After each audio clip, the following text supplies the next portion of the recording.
Sa liblib na baryo ng San Isidro, isang pangalang binalot ng takot at paghanga ang madalas marinig sa tuwing pinag-uusapan ang tungkol sa mga aswang.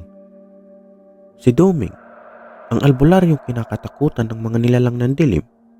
Sa edad na 55, si Doming ay kilala hindi lamang sa kanyang pagiging tagapagpagaling ng may sakit, kundi pati na rin sa kanyang kahusayan sa pakikidigma laban sa mga halimaw na pumipinsala sa baryo at kalapit na mga lugar. Ang mga matatanda sa baryo ay nagkukwento ng alamat ni Doming bilang isang batang ulila na inampun ng isang misteryosong albularyo mula sa kabundukan. Sa ilalim ng gabay ng kanyang tagapag-alaga, natutunan niya ang mga sinaunang ritual, orasyon at paggawa ng mga anting-anting. Subalit, ang pinagmulan ng kanyang kakaibang lakas ay ang kwintas na galing sa buntot ng tikbalang na napatay niya sa kanyang kabataan. Bukod sa kanyang tapang, si Doming ay matalino sa paggamit ng mga likas na yaman bilang armas.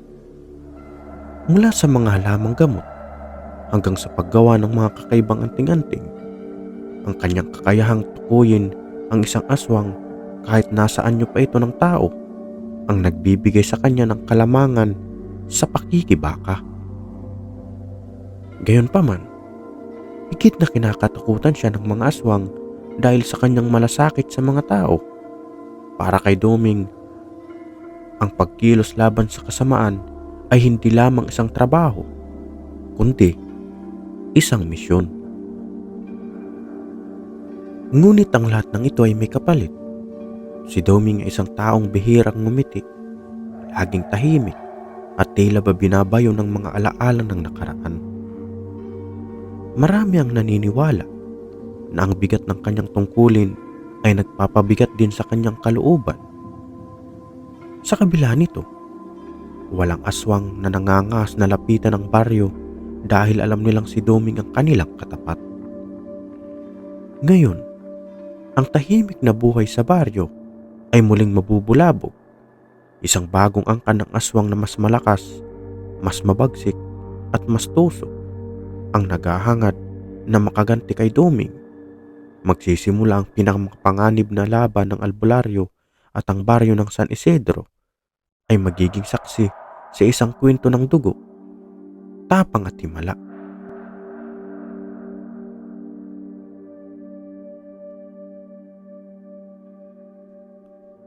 Malamig ang hangin ng gabing iyon, parang may kakaibang kilabot na bumabalot sa buong baryo. Ang puno ng balete, na kilalang tahimik sa araw-araw, ay biglang naging buhay sa harapan ni Doming. Ang mga sanga nito ay tila gumagalaw at ang malamlam na liwanag ng buwan ay lalong nagbigay ng anino sa paligid. Albularyo, isang mababang tinig ang tumawag sa kanya mula sa anino ng puno. Mabilis na kumilos si Doming. Mula sa kanyang bulsa, inilabas niya ang isang maliit na buti ng langis na gawa sa pinaghalong dahon ng alagaw, langis ng niyog at abo mula sa sinunog na dahon ng saging. Pinahiran niya ang dalawang daliri at sabay niyang binigkas ang isang orasyon. Tagahukom na mula sa liwanag, ilayo ang nilalang ng dilim sa aking landas. Agad na nagliwanag ang paligid at mula sa anino ng balete ay lumitaw ang isang mataas, payat at baluktot na nilalang. Ang mga mata nito ay nagliliyab ng pula at ang mga kamay ay mahahaba at matatalas na tila mga espada. Ang nilalang ay isang balbal, isang aswang na tagalapan ng mga lamang loob. Tapos na ang panahon ng pananakot mo, Doming. Darating ang araw na hindi ka na magiging malakas. Narito ako upang magdala ng babala.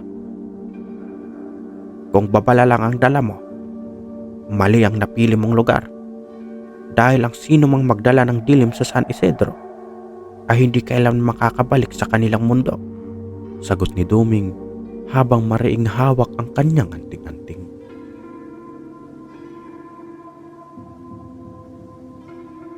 Ngunit sa halip na umatras, ngumisi ang balbal. "Hindi ako ang problema mo, albularyo. Isa lamang akong mensahero. Ang supremo namin, si Gatpangil, ay nagbalik at sinumpa niya na sisirain ang lahat ng mahal mo. Isa-isang babagsak ang mga taong pinoprotektahan mo." Biglang sumugod ang balbal kay Duming. Ang matatalas nitong kuko ay mabilis na tumama sa hangin. Pero mabilis si Duming, sa isang galaw, inilabas niya ang kanyang gulok na niloblob sa banal na tubig at may ukit ng sinaunang orasyon. Isang mabilis na sargo at naputol ang kamay ng balbal. Pumulaho ito ng nakakabinging sigaw, pero hindi ito sapat upang umatras si Duming. Tumalon siya paharap at isang malakas na taga ang nagpatumba sa nilalang. Tumalsik ang dugo nito sa lupa at ang balite ay tila umuungol habang hinihigop ang katawan ng balbal pabalik sa lupa. "Sabihin mo sa supremo mo, handa akong harapin siya at sisiguraduhin kong hindi na siya muling magpabalik." Malamig na sabi ni Duming habang binubura ang dugo sa kanyang gulok. Kinabukasan, kumalat ang balita sa buong baryo. May ilan na nagsabing narinig nila ang sigaw ng balbal mula sa kanilang mga bahay, habang ang iba ay nagsabing nakita nilang nagliyab ang puno ng balete. Sa kabila ng kanilang takot, isa lamang ang kanilang pinanghahawakan, ang presensya ni Duming. Ngunit para kay Duming, alam niyang nagsisimula pa lamang ang lahat. Ang pangalan ni Gatpangil ay matagal nang binalot ng takot at kasaysayan. Siya ang supremo ng isang sinaunang angkan ng aswang at ang kanyang pagbabalik ay nangangahulugang darating ang pinakamalaking hamon sa buhay ni Duming. Habang nagtitimpla ng bagong langis sa kanyang kubo, tumingin siya sa mahiwagang kwintas na nakasabit sa kanyang dingding. Ito ang nagpapaalala sa kanya ng pinakamahirap na laban sa kanyang kabataan, ang pagkatalo sa tikbalang ng may hawak ng agimat. Ngunit ngayon, tila may mas malaking panganib ang kakaharapin niya. "Tila wala na talagang pahinga ang isang tulad ko," bulong niya sa sarili habang inilalagay ang huling patak ng langis sa buti. Mula sa labas ng kanyang bahay, isang binatilyo ang sumigaw. "Mang Domeng! Mang Domeng! Tulungan niyo po kami. Si Aling Marta, sinugod ng mga aswang kagabi." Agad na tumayo si Domeng. Alam niyang walang panahon para magpahinga. Hinawakan niyang kanyang gulok at lumabas ng bahay, handang harapin ang bagong hamon. Mabilis na lumabas si Domeng mula sa kanyang kubo. Bitbit ang kanyang gulok at isang maliit na sisidlan ng langis. Ang binatilyo, si Nardo, ay naghihintay sa labas, bakas ang takot sa mukha nito. "Mang Domeng, si Aling Marta po. Sinugod siya kagabi ng mga aswang. Hindi na po siya kumikilos," sabi ng binatilyo habang halos maiyak na. "Tahimik na, Cardo. Sabihin mo sa akin kung ano ang nakita mo." "Hating gabi po, narinig ko ang sigaw ni Aling Marta. Sumilip ako sa bintana at nakita kong may mga anino sa bubong ng bahay nila. May lumilipad, parang malaking ibon. Nang mag-umaga, nakita namin siya sa kama, matamlay na, parang natuyo ang dugo niya." Napatango si Domeng. Kilala niya ang ganitong gawain. Mga manananggal na umaatake sa mga buntis o mahihina. "Buntis ba si Aling Marta?"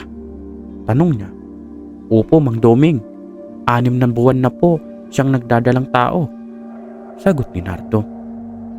Humigpit ang hawak ni Domeng sa kanyang gulok. Ang mga manananggal ay kilalang umaatake sa mga buntis dahil sa kanilang labis na pagkagusto sa dugo ng ina at sa laman ng sanggol. Kailangan niyang kumilos bago pa may mas masama pang mangyari. Pagdating nila sa bahay ni Aling Marta, Sinalubong sila ng umiiyak na asawa nito, si Mang Losyo. Nakatayo ito sa labas ng pinto, nanginginig ang mga kamay. Doming, salamat at dumating ka. Hindi na gumagalaw si Marta. Parang nawawala na ang kaluluwa niya. Humihikbing sabi ni Mang Losyo. Tumango si Doming at pumasok sa bahay. Pagpasok niya, naramdaman agad ang bigat ng paligid. Mabaho ang amoy ng hangin, tila ba may halong bulok na karne at usok. Sa higaan, nakahiga si Aling Marta, maputla at halos walang malay. Lumapit si Doming. Inilapit ang kanyang palad sa noo ni Aling Marta at dinama ang kanyang pulso. Mabilis niyang napansin ang kakaibang marka sa liig ng babae, mga maliliit na sugat na parang kagat ng matulis ng ngipin. Manananggal, bulong ni Doming. Inilabas niya ang kanyang maliit na sisidlan ng langis at ipinahid dito sa noo ni Aling Marta habang bumibigkas ng orasyon. Sa ngalan ng liwanag, itaboy ang dilim. Pagalingin ang sugat ng nilalang na ito. Biglang bumalik ang kulay sa mukha ni Aling Marta. Huminga ito ng malalim at dahang-dahang dumilat. Mang Doming, salamat, mahina nang sabi bago muling nakatulog. Losyo, ang mga nilalang na yan ay hindi titigil hanggat hindi nila nakukuha ang gusto nila. Ang asawa mo at ang bata sa sinapupunan niya, ang kanilang pakay. Anong gagawin natin, Doming? Hindi ko sila kayang labanan, sagot ni Losyo. Nanginginig ang boses. Gagawa ako ng paraan. Ngunit, kailangan mong bantayan ang asawa mo. Ngayong gabi, hindi na sila babalik sa anyo ng tao. Magdadala sila ng mas malakas na pwersa. Bago magtakip siling, nagpunta si Doming sa kagubatan upang maghanap ng mga materyales para sa kanyang mga proteksyon. Inilabas niya ang kanyang listahan ng mga kailangan. Dahon ng alagaw, uling mula sa sanga ng punong dapdap, piraso ng walis tingting. Habang naglalakad siya sa makapal na puno, naramdaman niyang hindi siya nag-iisa. Ang kagubatan ay tila mas tahimik kaysa sa dati at ang bawat hakbang niya ay parang may sumusunod. Lumabas ka, sabi niya nang malamig. Biglang sumiklab ang paligid ng isang malamig na ihip ng hangin. Mula sa likod ng isang malaking puno, lumitaw ang tatlong nilalang na may pakpak. Ang kanilang balat ay kulay abo at ang kanilang mga mata ay pula tulad ng dugo. Mga manananggal. Doming, ang tapang mo upang harapin kami sa aming teritoryo. Ngunit ngayong gabi, sisiguraduhin naming ikaw ang magiging pagkain namin, sabi ng isa sa mga nilalang. Ngumiti si Doming. Subukan niyo. Inilabas niya ang kanyang gulok at tinandaan ang posisyon ng mga nilalang. Sa isang iglap, sumugod ang isa sa kanila. Ang matatalas nitong kuko ay tumama sa ere. Sa isang mabilis na galaw, iniwasan ito ni Doming at tumaga ng pahalang. Ang unang manananggal ay sumigaw, habang ang kanyang pakpak ay naputol. Bumagsak ito sa lupa, nangingisay. Ang dalawa pang natira ay nagalit. Mabilis silang lumipad sa ere at sabay-sabay na umatake. Ngunit alam ni Doming ang kahinaan ng mga nilalang na ito. Binuksan niya ang kanyang sisidlan ng langis at itinapon ito sa ere. Nang tumama ang langis sa mga manananggal, nagsimula silang umusok at pumalahaw ng sakit. Hindi kayo uubra sa liwanag ng Diyos, sabi ni Doming sabay bitaw ng isa pang orasyon. Lumuhod kayo sa harap ng liwanag, mga nilalang ng dilim. Ang mga manananggal ay nagsimulang magliyab at sa loob ng ilang segundo, naging abo ang kanilang mga katawan. Nang bumalik si Doming sa baryo, dala niya ang mga materyales na kailangan. Sinimulan niyang maglagay ng mga proteksyon sa paligid ng bahay ni na Aling Marta, mga halamang alagaw at tingting na may orasyon at asin sa bawat bintana at pinto. Hindi na sila basta-basta makakalapit, sabi niya kay Losyo. Ngunit sa kanyang puso, alam niyang ito pa lamang ang simula. Ang pangalan ni Gatpangil ay nagbalik sa kanyang isipan kung ang mga manananggal na ito ay bahagi lamang ng isang mas malaking plano. Kailangan niyang maging handa para sa darating na labanan. Hindi mapakali si Doming habang nilalagyan ng proteksyon ng bawat sulok ng bahay ni na Aling Marta. Ang kagubatan na dati niyang kakampi sa pakikipaglaban sa dilim ay tila nagbabadya ng mas malaking panganib. Ang pangalan ni Gatpangil ay paulit-ulit na bumabalik sa kanyang isipan, isang paalala ng nakaraan na matagal niyang sinikap kalimutan. Matapos niyang tapusin ang mga proteksyon, kinausap niya si Mang Losyo. Bantayan mo ang asawa mo ngayong gabi. Kung may mararamdaman kang kakaiba, huwag kang lalabas. Gagamitin nila ang takot mo laban sa iyo. Opo, Mang Doming, sagot ni Losyo, bagamat bakas sa mukha nito ang kaba. Habang naghahanda si Doming sa kanyang kubo, isang matandang lalaki ang dumating. Nakilala agad niya ito. Si Lolo Inting, ang pinakamatandang tagapag-alaga ng baryo. Doming, alam mo ba kung bakit muling nagbalik si Gatpangil? Hindi ko alam, Lolo, pero pakiramdam ko may kinalaman ito sa nangyayari ngayon sa baryo. Umupo si Lolo Inting at naglabas ng isang lumang kwaderno. Ang pamilya ni Gatpangil ay may lihim. Ang buong angkan nila ay hindi basta mga aswang. Sila'y mga nilalang na may kakayahang magbago ng anyo.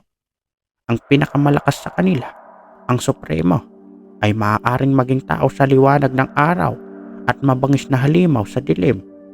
May kasaysayan ang baryo natin sa kanila. Itinuro ni Lolo Inting ang isang pahina sa kwaderno kung saan nakasulat ang mga detalye ng isang sinaunang sumpa. Noong unang panahon, ang angkan ng mga Gat ay pinarusahan ng isang albularyong mas malakas pa sa iyo. Ngunit bago sila tuluyang mawasak, isinumpa nila ang baryo. Ang sumpay nagsasabing sa tuwing magbabalik ang liwanag ng buwan, sa 12 gabi ng taglamig, magkakaroon ng muling pagbuhay sa kanilang lakas. Ngayon ko naiintindihan, ang mga pangyayari sa baryo ay bahagi ng plano ni Gatpangil para mabuhay muli ang kanyang lakas. Ang pamilya ni Aling Marta ang unang biktima dahil sila ang may pinakamasarap na dugo ng mga walang kalaban-laban. Hindi pa sumisikat ang araw nang marinig ang nakakabinging sigaw mula sa bahay ni na Aling Marta.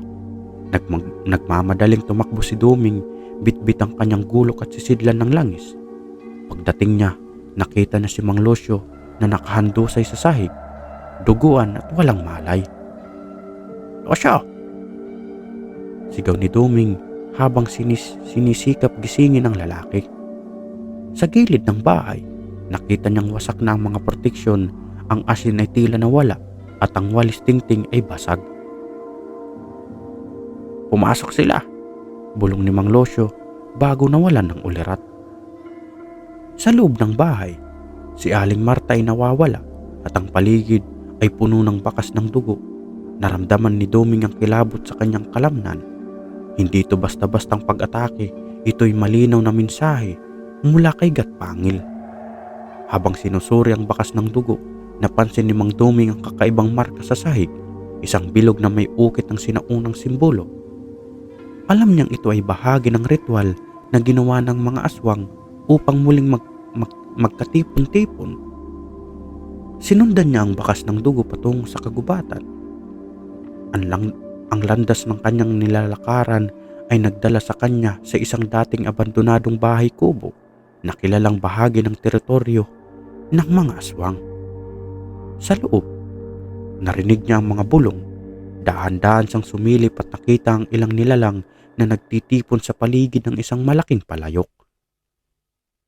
Sa gitna ng palayok, isang bagay ang nagliliyab, isang puso na tila hindi natutupok ng apoy. Ang Supremo ay magbabalik. Ang dugo ng ina at ng kanyang sanggol ang magiging susi sa pagbuhay sa kanya, sabi ng isang nilalang habang binibigkas ang orasyon. Mabilis na umatras si Doming. Alam niyang hindi pa siya handa upang harapin ang buong angkan ng mga aswang. Bumalik siya sa baryo upang maghanda ng mas malakas na proteksyon at magplano ng kanyang susunod na hakbang. Nagtipon siya ng mga matatanda sa baryo, kabilang si Lolo Inting, at ipinaliwanag ang nakita niya. Hindi natin sila pwedeng hintayin na magtagumpay. Kailangan tayong umatake bago pa nila maisagawa ang ritual. Ngunit isang matandang babae ang nagsalita.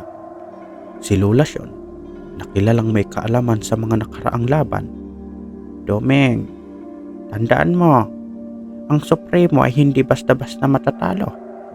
Kailangan mong hanapin ang puso ng kanyang kapangyarihan, ang kristal ng dilim.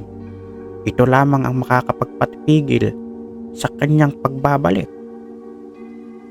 Kinagabihan, habang naghahanda si Doming sa kanyang mga sandata, nagdasal siya ng taimtim. Alam niya ang labanang ito ay higit pa sa kanyang lakas at tapang. Kinakailangan niyang ang gabay ng Diyos at ng mga espiritu ng liwanag. Sa kanyang puso, alam niya ang kapalaran ng buong baryo ay nakasalalay sa kanya. Kailangang matigil niya ang ritual bago pa tuluyang magising si Gatpangil. Sa tahimik na dilim ng gabi, nagsimula nang maglakad si Doming patungo sa kagubatan, dala ang kanyang gulo, buti ng langis ng niyog na binasbasan at ang kanyang anting-anting. Nakilala niya ang kanyang misyon. Hanapin ang kristal ng dilim, ang pinagmumulan ng kapangyarihan ng Supremo ng mga aswang. Bawat takbang, bawat dasal, bulong niya sa sarili ay para sa mga inosinteng naglugmok sa dilim. Si Lolo Inting, bago siya umalis, ay inabot sa kanyang isang itim na rosaryo. Ito ang gamit ng albularyong tumalo sa mga ninuno ng Supremo noon. Pero Doming, tandaan mo, ang labang ito ay hindi lang laban ng tapang. Kailangan gamitin mo ang iyong katarungan at tiwala sa may kapal. Tumango si Doming. Wala nang atrasan.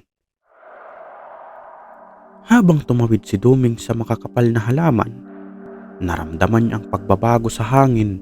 Ang dating malamig at tahimik na kagubatan ay tila nagbabaga sa init ng masamang enerhiya. Sa di kalayuan, nakakita siya ng mga anino na gumagalaw sa pagitan ng mga puno. Doming, bulong ng isang boses mula sa dilim. Hindi siya bumitiw sa kanyang gulo, ngunit nanatili siyang kalmado. Ang mga boses ay bahagi lamang ng panlilin lang ng mga aswang. Sa gitna ng kanyang paglalakbay, biglang tumayo ang isang malaking halimaw sa kanyang harapan. Isang tekbalang na may maitim na balahibo at mga matang nagliliyab. Humarang ito sa landas ng kanyang tinatahak. Hindi ka makakalapit sa kristal ng dilim, sigaw ng halimaw. Hindi nag-aksaya ng panahon si Doming. Hinagis niya ang langis ng nyug sa halimaw at sinindihan ito gamit ang pusporo. Tumili ang tikbalang habang nasusunog ang katawan nito. Subalit bago ito tuluyang mawala, nagsabi ito ng babala. Hindi mo kayang talunin ang Supremo. Magiging libingan mo ang kagubatang ito. Pagdating ni Doming sa isang malawak na kagubatan sa gitna, natagpuan niya ang isang altar na yari sa bato. Nasa ibabaw nito ang isang kristal na kumikislap sa dilim. Ang kristal ng dilim, sa paligid ng altar ay naroon ang mga miyembro ng angkan ng Supremo. Nag-aalay ng dugo sa kristal habang inaawit ang kanilang orasyon. Sa isang gilid, nakita niya si Aling Marta na nakatali sa isang puno. Ang kanyang muka ay puno ng takot, ngunit ang kanyang mga mata ay tila nagsusumamo kay Doming. Aling Marta! Sigaw niya, ngunit mabilis siyang napansin ng mga aswang. Mang-aagaw! Sigaw ng isa at agad na sumugod ang tatlong nilalang patungo kay Doming. Mabilis ang kilos ni Doming. Isa-isang tumama ang kanyang gulok sa mga aswang. Ang una ay naputulan ng kamay. Ang pangalawa ay nasugatan sa dibdib, ngunit ang pangatlo ay halos na matumba lamang dahil sa tindi ng resistensya nito. Kinuha niya ang buti ng langis at isinaboy sa kanila. Agad silang sumiklab sa apoy. "Hindi kayo ang aking kalaban," sigaw niya. Biglang nagdilim ang paligid at isang malamig na tinig ang bumalot sa clearing. "Doming, matagal na kitang hinihintay." Si Gatpangil, ang supremo, ay lumitaw mula sa likod ng altar. Ang kanyang anyo ay kalahating tao, kalahating halimaw, at ang kanyang mga mata ay nag-aalab sa galit. "Ang tapang mo ay walang kwenta laban sa akin. Ang bariyong ito ay matagal ko nang minarkahan at ngayon, sa pagbuhay sa kristal, ako'y magiging ganap na muli." Hindi nagpatinag si Doming. Itinaas niya ang itim na rosaryo at binigkas ang isang makapangyarihang dasal. Ang paligid ay nagliwanag at ang mga anino ng mga aswang ay tila napaso sa liwanag ng dasal. "Tapos na ang panlilinlang mo, Gatpangil," sigaw ni Doming. Ang gulok ni Doming ay kumislap sa liwanag ng buwan habang nakikipaglaban siya kay Gatpangil. Sa bawat tama ng kanyang gulok, naramdaman niya ang bigat ng kalaban. Ang supremo ay hindi lamang umaasa sa lakas nito, gumagamit din ito ng panlilinlang upang makaganti. Ngunit hindi tumigil si Doming. Alam niya ang pagkasira ng kristal ang susi upang talunin si Gatpangil. Habang abala ang supremo sa pag-atake, mabilis na tumakbo si Doming patungo sa altar. Ginamit niya ang itim na rosaryo at itinapon ito sa kristal. Isang malakas na pagsabog ang naganap at ang liwanag ng rosaryo ay lumamon sa dilim ng kristal. Napatras si Gatpangil, hawak ang kanyang dibdib. "Hindi mo alam ang ginawa mo," sigaw nito. Sa huling bisis, itinaas ni Doming ang kanyang gulok at tinapos ang buhay ng supremo. Ang katawan nito ay bumagsak sa lupa at unti-unting natunaw sa liwanag ng rosaryo. "Hindi na muling magbabalik ang dilim dito," bulong ni Doming. Sa pagbagsak ng supremo, ang mga miyembro ng angkan ng aswang ay naglaho na parang usok. Si Aling Marta ay niligtas at ang baryo ay muling nagkaroon ng kapayapaan. Subalit alam ni Doming na ang kanyang misyon ay hindi pa tapos. Ang dilim ay laging nagtatangkang bumalik at ang kanyang tungkulin bilang albularyo ay mananatiling gising upang labanan ito. Pagkatapos ng laban sa kagubatan, bumalik si Doming sa baryo, bitbit ang mabibigat na alaala ng labanan. Nakatingin sa kanya ang mga tao, puno ng pasasalamat. Ngunit kita rin sa kanilang mga mukha ang takot at pag-aalala. Alam nilang kahit na napabagsak ang supremo, ang dilim ay hindi ganap na nawawala. "Ang tapang mo, ang nagligtas sa amin, Doming," sabi ni Lolo Inting habang sinasalubong siya ng pintuan sa munting kubo nito. "Ngunit tandaan mo, ang mga anino ng supremo ay hindi ganap na naglalaho. Ang kanyang kamatayan ay mag-iiwan ng bakas at iyon ay maaaring maging binhi ng bagong panganib." Tumango si Doming. Alam niyang bawat tagumpay ay may kapalit at ang baryo ay nananatiling nasa gilid ng panganib. Kinagabihan, nagising si Doming mula sa isang nakakagulat na panaginip. Sa kanyang panaginip, nakita niyang isang batang lalaki na tumatakbo sa isang madilim na kakahuyan. Sa likuran nito, isang anino ang naglalakad, may dalang nakakatakot na presensya. "Doming, tulungan mo kami," bulong ng batang lalaki bago ito nilamon ng dilim. Pagdilat niya, naramdaman niya ang malamig na hangin sa loob ng kanyang kubo. Sa sulok ng kanyang misa, ang itim na rosaryo ay tila nagliliwanag ng bagya. Hindi pa tapos ang laban, bulong niya sa sarili. Kinabukasan, isang grupo ng mga magulang ang nagpunta kay Doming. May 2 pang bata ang nawala mula sa baryo noong gabi ng labanan. "Doming, tulungan mo kami. Ang mga anak namin ay maaaring kinuha ng mga nalalabing aswang o ng bagong nilalang ng dilim." Pagmamakaawa ng isa sa kanila. Huwag kayong mag-alala.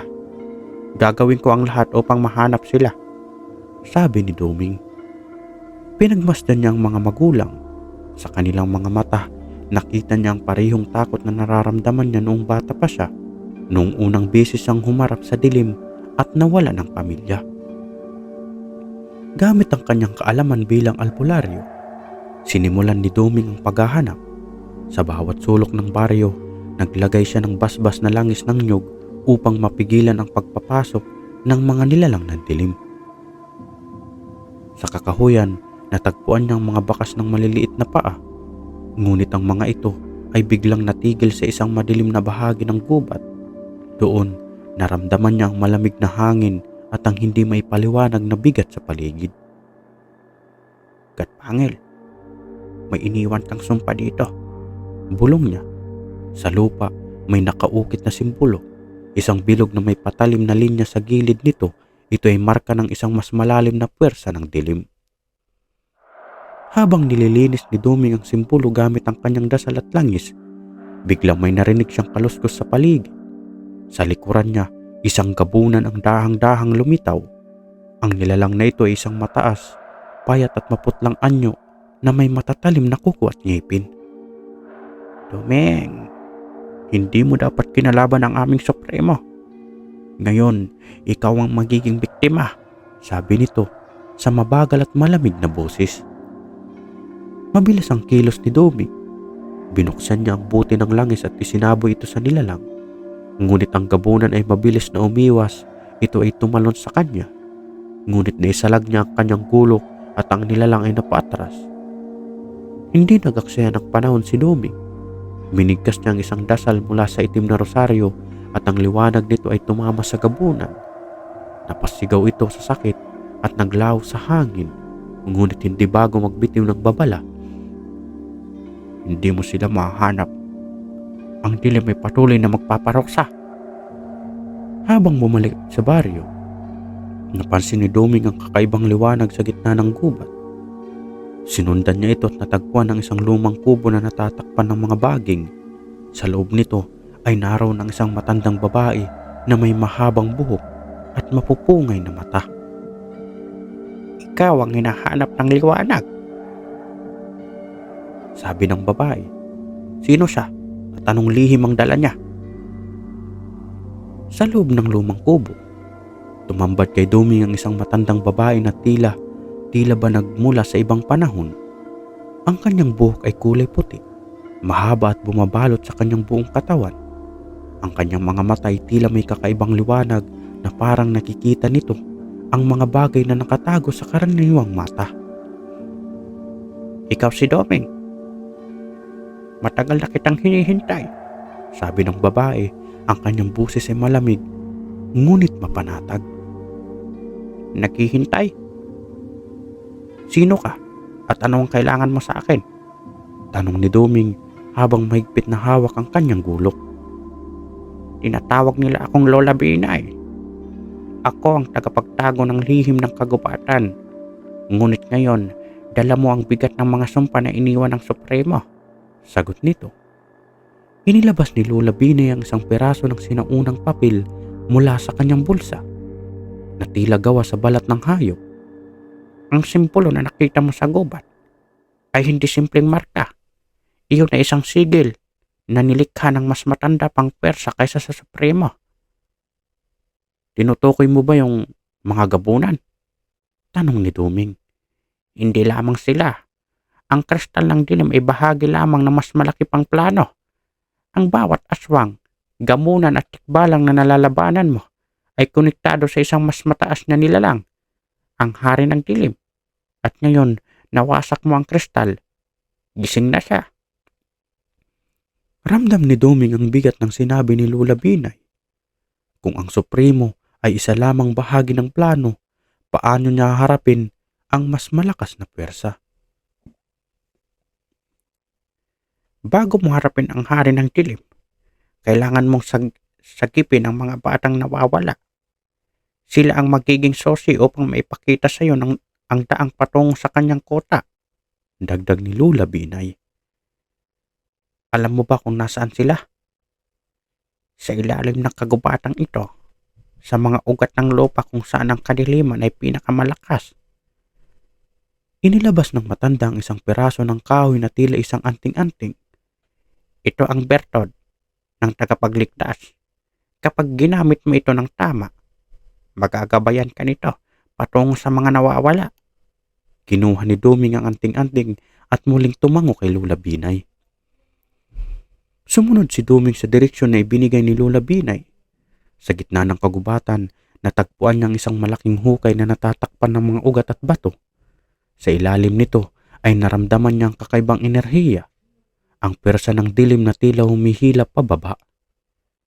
Pinaghalong takot at determinasyon ang naramdaman niya habang pinuputol ang mga ugat gamit ang kanyang gulo. Sa bawat pagputol, naririnig niya ang mga sigaw ng mga aswang na parang pinupunit mula sa kanilang pinagmulan. Pagkatapos ng halos isang oras na paghuhukay, natagpuan niyang isang lagusan. Pumasok siya, dala ang anting-anting at ang itim na rosaryo. Sa loob ng lagusan, natagpuan ni Doming ang isang malawak na silid na puno ng mga simbolo at rebolto ng mga nilalang ng dilim. Sa gitna ng silid, naroon ang mga batang nawawala, nakahiga sa lupa, walang malay ngunit buhay. Habang nilalapitan niya ang mga bata, biglang nagliyab ang mga rebolto. Sa gitna ng apoy, lumitaw ang isang nilalang, isang malaking halimaw na may pakpak ng paniki at mga matang pulang-pula. Ikaw na naman? Ninakaw mo ang kristal at ngayon balak mong iligtas ang mga ito. Hindi mo ba alam na sila ang aking sosi patungo sa pagiging hangganap ng hari? Sabi ng halimaw. Ginamit ni Doming ang bertod ng tagapagligtas. Inilagay niya ito sa lupa at biglang nagkaroon ng liwanag na bumalot sa buong silid. Ang mga rebolto ay nagsimulang magbasag at ang halimaw ay nagsimulang sumigaw sa sakit. Ang liwanag ay hindi kailanman magpapatalo sa dilim. Sigaw ni Doming habang inuundayan ng gulok ang halimaw.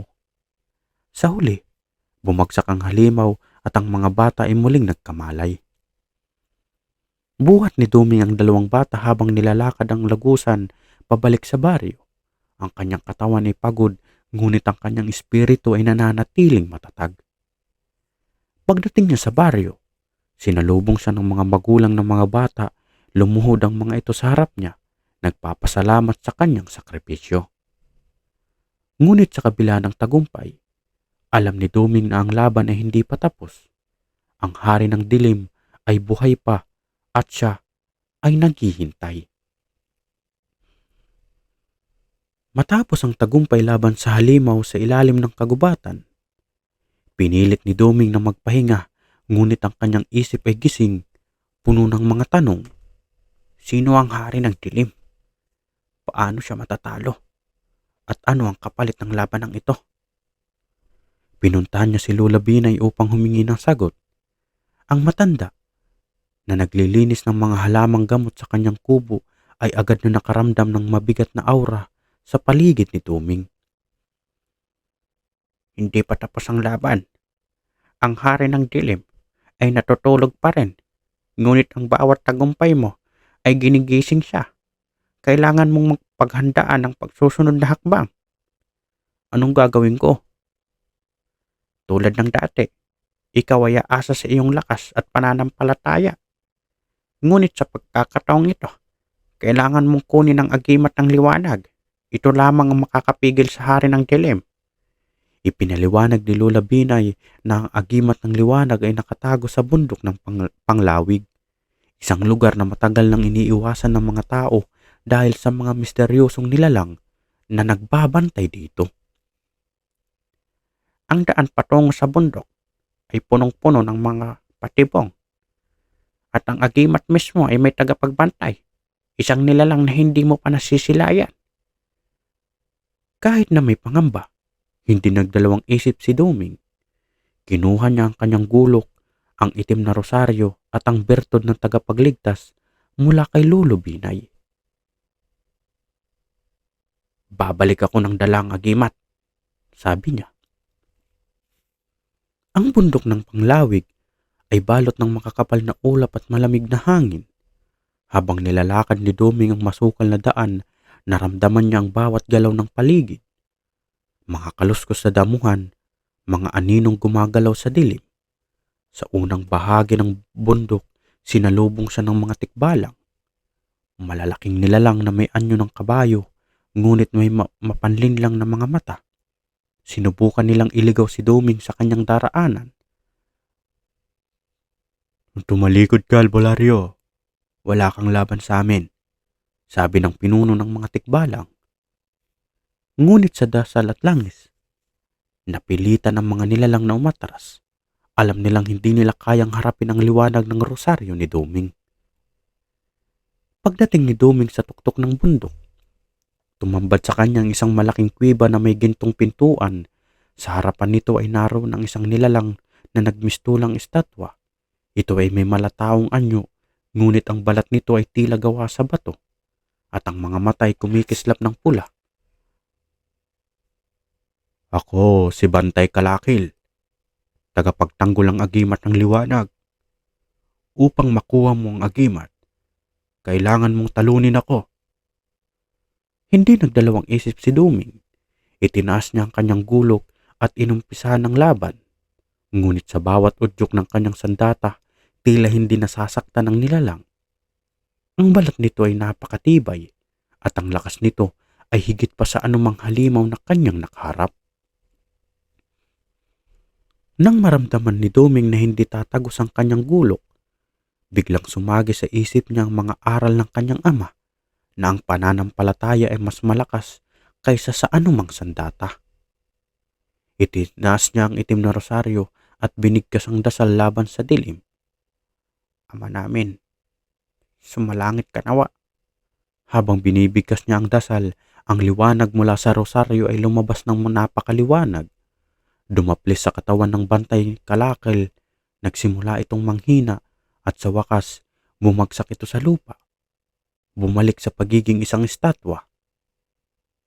"Bukas na ang pintuan," sabi ng estatwa bago ito tuluyang tumahimik.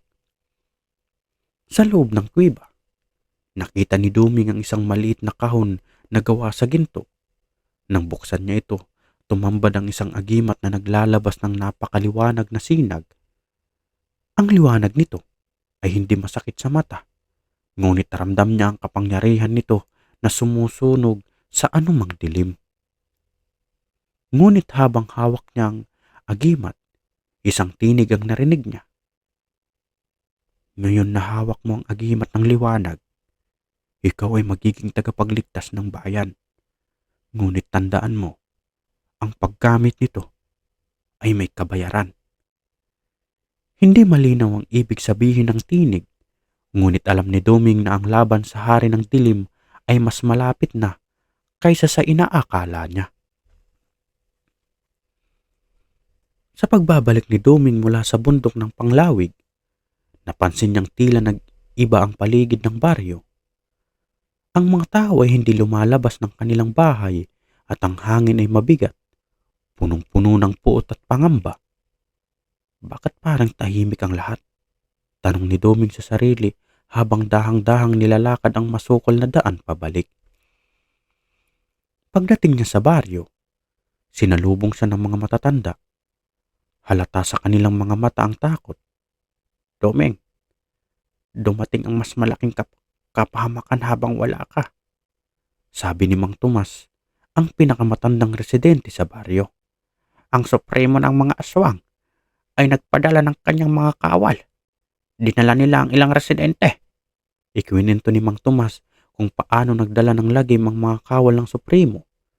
Ang mga gabunan na naglalakad sa ilalim ng kadiliman at sumalakay sa mga tahanan. Ang ilan ay napatay, ngunit ang iba ay binihig at dinala hindi alam na lugar. "Lola Binay?" tanong ni Doming, ang kaba ay nag-ugat sa kanyang dibdib. "Si Lola Binay ay kinuha rin," sagot ni Mang Tomas, bahagyang nanginginig ang boses. Hindi na nagdalawang isip si Doming. Alam niyang ito na ang sinyalis ng hari ng dilim ay nagpaparamdam. Hawak ang agimat ng liwanag, pinangako niyang gagamitin ito upang iligtas ang kanyang mga kababayan. Gamit ang kapangyarihan ng bertod ng tagapagligtas, ang agimat ng liwanag, sinubukan ni Duming na hanapin ang pinagmulan ng dilim. Pinuntahan niya ang kagubatan sa likod ng baryo kung saan mas lumalakas ang enerhiyang nagmumula sa ilalim ng lupa. Sa bawat hakbang, nararamdaman niya ang malamig na hangin na tila humihila sa kanya. Sa gitna ng kagubatan, natagpuan niya ang isang malaking pintuang gawa sa itim na bato at tinakpan ng mga ukit na simbolo ng mga nilalang ng dilim. Habang sinusuri ni Duming ang pintuang bato, biglang lumitaw ang tatlong gabunan. Ang kanilang mga katawan ay malalaki at ang kanilang mga ngipin ay tila mga talim na handang sumira sa sino mang makaharap. "Akala mo ba'y makakapasok ka, albularyo?" sabi ng isa sa kanila. Ang boses nito ay garalgal at puno ng panunuya. Hindi sumagot si Duming. Itinaas niya ang agimat ng liwanag at mula rito lumabas ang isang sinag ng liwanag na tumama sa mga gabunan. Napaatras ang mga ito, ngunit hindi sila tuluyang nasira. Habang nakikipaglaban, ginamit ni Duming ang kanyang gulok na nilubog sa langis na binasbasan ni Lola Binay. Sa bawat hampas, ang mga gabunan ay humihiyaw at nagsisimulang matunaw. Ngunit sa bawat gabunan na nasisira, nararamdaman ni Duming na nawawalan na siya ng lakas. Sa huli, napatumba niya ang lahat ng gabunan, ngunit ang kanyang katawan ay pagod at ang kanyang mga sugat ay dumudugo. Itinaas ni Duming ang agimat ng liwanag sa pintuang bato. Unti-unting naglaho ang mga simbolo at ang pintuan ay bumukas. Sa likod nito, naroon ang isang mahabang lagusan na tila walang katapusan. Sa loob ng lagusan, naramdaman niya ang isang presensya, isang puwersa na hindi kayang ipaliwanag ng salita. Alam niyang malapit niyang harapin ang hari ng dilim. Sa dulo ng lagusan, narating ni Duming ang isang malawak na silid na napapalibutan ng mga kandilang kulay dugo. Sa gitna nito, naroon ang isang trono na gawa sa mga buto. Sa trono ay nakaupo ang isang nilalang na hindi may paliwanag ang anyo. "Ikaw si Duming?" sabi ng hari ng dilim. Ang boses nito ay tila nagmumula sa lahat ng direksyon. "Matagal na kitang hinihintay. Ikaw ang huling hadlang sa aking ganap na pagkabuhay." Itinaas ni Duming ang agimat ng liwanag, ngunit bago niya magamit ito, nagdilim ang paligid. Ang hari ng dilim ay naglaho sa kanyang harapan at mula sa likod niya, naramdaman niya ang malamig na hangin na parang kumakapit sa kanyang kaluluwa. Nagising si Duming sa isang malamlam na liwanag. Sa paligid niya, ang buong silid ng tila nagiging mas malamig at mas madilim. Ang mga kandila na nasa paligid ay nagsimulang magliyab ng kulay itim at ang hangin ay nagdalang malalim na amoy ng kasamaan. "Ang iyong lakas ay hindi sapat, albularyo." Narinig niyang muling nagsalita ang hari ng dilim. Ang boses nito ay nanggagaling sa bawat sulok ng silid, kaya't mahirap matukoy kung saan ito nagmumula. "Sa lahat ng mga nilalang, ikaw ang huling albularyo na humarap sa akin." Patuloy ng hari. "Ang iyong agimat ng liwanag ay may kapangyarihan, ngunit ito ay limitado. Ang mga katulad mo ay hindi kayang manalo laban sa aking kadiliman." Nang dumilim palalo ang paligid, nagpakita ang hari ng dilim sa harap ni Duming. Ang nilalang ay may anyong hindi maipaliwanag, kalahating tao, kalahating anino. Ang katawan nito ay parang isang gabunan na may kakayahang magbago ng itsura. Ang mga mata ng hari ay tulad ng 2 pulang buwan na naglalabas ng nakakatakot na liwanag. "Maganda ka, Duming," sabi ng hari ng dilim, at mula sa kanyang mga kamay ay nagsimulang maglabasan ang mga pangil, mga palaso ng dilim na handang sumira sa sino mang matapat sa liwanag. Ito ang iyong huling pagtapos sa akin. Hindi mo kayang talunin ang aking tunay na persa. Mabilis na inihanda ni Doming ang kanyang sarili. Ang agimat ng liwanag ay kumislap ng matindi. Ngunit habang tinututok niya ito sa hari ng dilim, isang pader ng kadiliman ang bumangon mula sa lupa at tinangkang sagipin siya mula sa liwanag. Hinawakan ni Doming ang kanyang gulok at itinaga ito sa hangin, kahit ang teknik ng dilim ay naputol. Ngunit habang ang hari ng dilim ay gumagalaw, muling lumitaw ang maraming nilalang, mga aswang, gabunan at mga tikbalang na nagbibigay lakas sa kanilang supremo. Sa kabila ng lahat ng pagsubok at laban, patuloy na lumalaban si Doming. Ang liwanag mula sa agimat ng liwanag ay naging mas malakas, sumisinag sa bawat sulok ng silid, para bang umaasa sang huli ay magwawagi ang liwanag laban sa kadiliman. Sa kabila ng lahat ng persang itinapon ng hari ng dilim, nagbigay si Doming ng huling pagsagip. Ang agimat ng liwanag ay pinakawalan ng buong persa. Ang buong katawan ni Doming ay napuno ng enerhiya at ang agimat ay naglabas ng isang sinag na kasing liwanag ng araw. Ang sinag ay tumagos sa katawan ng haring dilim. Unti-unting binalot siya ng liwanag. Ang mga nilalang na nagsisilbing persa ng supremo ay nagsimulang maglaho, isa-isa, habang ang hari ng dilim ay unti-unting natutunaw. Narinig ni Doming ang tinig nito. Ikaw, hindi mo ako matatalo. Ngunit tandaan mo, Doming, habang may dilim sa mundo, ako'y magpabalik. Ang tinig ng hari ng dilim ay nanghihina at unti-unting nawala sa hangin. Sa huling pagsabog ng liwanag, tuluyang naglaho ang hari ng dilim. Ang buong silid ay napuno ng init at liwanag, at ang mga anino ay nawala. Nang tuluyan ng maglaho ang dilim, ang paligid ay muling nagbalik sa katahimikan. Si Doming ay napahaplos sa kanyang noo, na tila napagod sa laban ng iyon. Ang agimat ng liwanag ay unti-unting kumupas at siya ay naupo sa gitna ng silid. Tinatanaw ang mga labi ng kadilimang naglaho. Sa pagbalik ni Doming sa baryo, sinalubong siya ng mga tao ng masigla. Ang mga alingango ng takot at bighati ay naglaho at ang bawat isa ay muling nagtipon upang magpasalamat kay Doming. Ang mga nilalang ng dilim ay hindi na muling magpabalik. Si Lola Binay na muling bumangon mula sa pagkabihag ay lumapit kay Doming. Wala nang dilim, Doming. Ipinakita mo na ang liwanag ay may mas malakas kaysa sa anumang kadiliman. Ang liwanag ay tatagal hanggat may nagtatanggol nito. Ngunit hindi ko magagawa ito mag-isa. Nandyan kayong lahat upang patunayan na ang bawat isa ay may bahagi sa laban na ito. Sagot ni Doming. Habang ang araw ay sumisikat sa silangan, ang buong baryo ay nagsimulang magdasal at magbigay pasalamat. Ngunit sa puso ni Doming, alam niya ang tunay na laban ay hindi nagtatapos. Sa pagtalikod ng dilim, habang ang mga aswang at iba pang nilalang ng dilim ay natutunaw, may mga bagong pagsubok na darating. Si Doming ay isang albularyo na hindi lamang nagtatanggol ng kanyang bayan, kundi ang buong mundo laban sa mga persa ng kadiliman.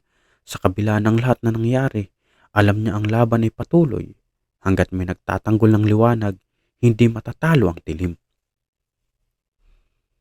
Nang magdaos ng isang salo-salo ang buong baryo upang magpasalamat kay Doming, naramdaman ng albularyo ang kabuntot ng lahat ng nangyari. Habang pinagmamasdan ng mga tao sa paligid, ang mga bata ay abala sa paglalaro at ang mga matatanda ay nagsasalita ng magaan at masayang usapan. Ngunit sa kabila ng lahat ng kanyang kasiyahan, hindi nakaligtas sa mata ni Doming ang mga sumasakit na sugat na dala ng kanyang laban. Doming, magpahinga ka na. Nagawa mo na ang iyong misyon. Ang buong baryo ay ligtas. Wala nang magkahasik ng takot sa ating bayan. Hindi pa tapos ang lahat ng laban. Ang dilim ay laging nagpapalik. kaya't hindi ko pwedeng itigil ang pagtutok sa mga persya ng kadiliman. Ngunit si Lola Binay hindi nakinig. Ipinilit niyang makuha ang kanyang pansin. May mga pagkakataon na kailangan mo magpahinga at magbigay pagkakataon sa ibang mga tao na magpatuloy ng laban. Hindi ka nag-iisa. Sa kabila ng kanyang mga alalahanin, isang malalim na paghinga ang pinakawalan ni Doming. Ipinagmamalaki niya ang naging sakripisyo at natutunan niyang tanggapin na hindi siya mag-iisa sa laban na iyon. Sa bawat sulok ng baryo, naroon ang mga tao na may puso para sa kabutihan at ang mga ito ang magiging patuloy na liwanag laban sa dilim. Dahil dito, nagdesisyon siyang ipagpatuloy ang kanyang misyon sa ibang baryo at maging guro ng mga kabataan na handang sumunod sa landas ng paglaban sa kasamaan. Ngunit bago niya tuluyang iniwan ang kanyang bayan, binisita niya ang ilang mga kabataan at binahagi ang mga aral ng kanyang karanasan. Ang pagiging albularyo ay hindi lamang tungkol sa paggamit ng mga agimat. Ito ay tungkol sa pagpapakita ng kabutihan, lakas ng loob at pagiging handang magsakripisyo para sa iba. Paliwanag ni Doming. Isang araw, bago siya tuluyang umalis, nagbigay si Domi ng isang espesyal na seremonya upang bigyan ng basbas ang mga bagong kasapi sa kanyang puok.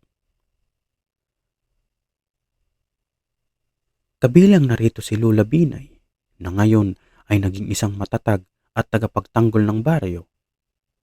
Si Lola Binay na nagsilbing mentor at gabay kay Doming sa buong laban ay ngayon ang nagtataguyod ng mga aral na iniwan nito. Ang bawat albularyo at bawat isa sa atin ay mayroong misyon. Hindi tayo dapat mawalan ng pag-asa. Ang pagkatalo ng isang kadiliman ay hindi nangangahulugang hindi na ito muling babalik. Pero ang lahat ng nilalang ng liwanag ay magpapatuloy sa laban. Bago tuluyang umalis, naglakad si Doming patungo sa kagubatan na minsan naging saksi sa mga laban na tinahak niya. Doon, muling nagdasal si Doming. Humingi ng gabay at lakas mula sa mga espiritu ng kalikasan. Alam niya ang kanyang misyon ay hindi natapos at marahil ay hindi na siya muling babalik sa baryo. Bukas, ang daan para sa mga susunod na albularyo. Ang laban ay patuloy, ngunit ang mga aral na iniwan ko ay magiging gabay sa kanila. Wika ni Doming habang ang hangin ay humahaplos sa kanyang muka. Ang liwanag ay hindi kailanman maglalaho hanggat may nagtatanggol nito. Sa kanyang pag-alis, ang buong baryo ay nagtipon at nagdasal para kay Doming. Ang alamat ng kanyang kabayanihan ay magsisilbing gabay sa mga susunod pang henerasyon ng mga albularyo. Naging tanda si Doming ng pag-asa at katapangan sa buong puok at ang mga tao ay nagtulungan upang patuloy na mapanatili ang liwanag at kaayusan sa kanilang lugar. Si Doming ay naging isang simbolo ng walang katapusang laban sa kadiliman at ang kanyang pangalan ay hindi malilimutan. Ang alamat ni Mang Doming ay nagsilbing liwanag sa dilim na naghatid ng pag-asa at tapang sa bawat sulok ng kanyang bayan.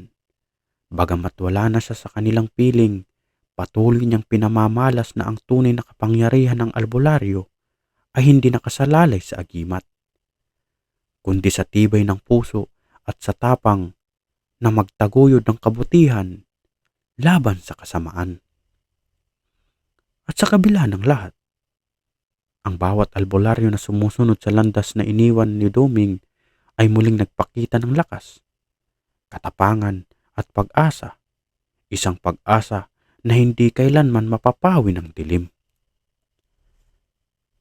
Wakas. Maraming salamat sa inyong lahat mga kababayan sa pagtangkilik at pagsama sa aking kwento. Ang alamat ni Duming ay isang paglalakbay na puno ng takot at tapang at pag-asa. Hindi ito magiging ganap kung wala ang inyong suporta at atensyon.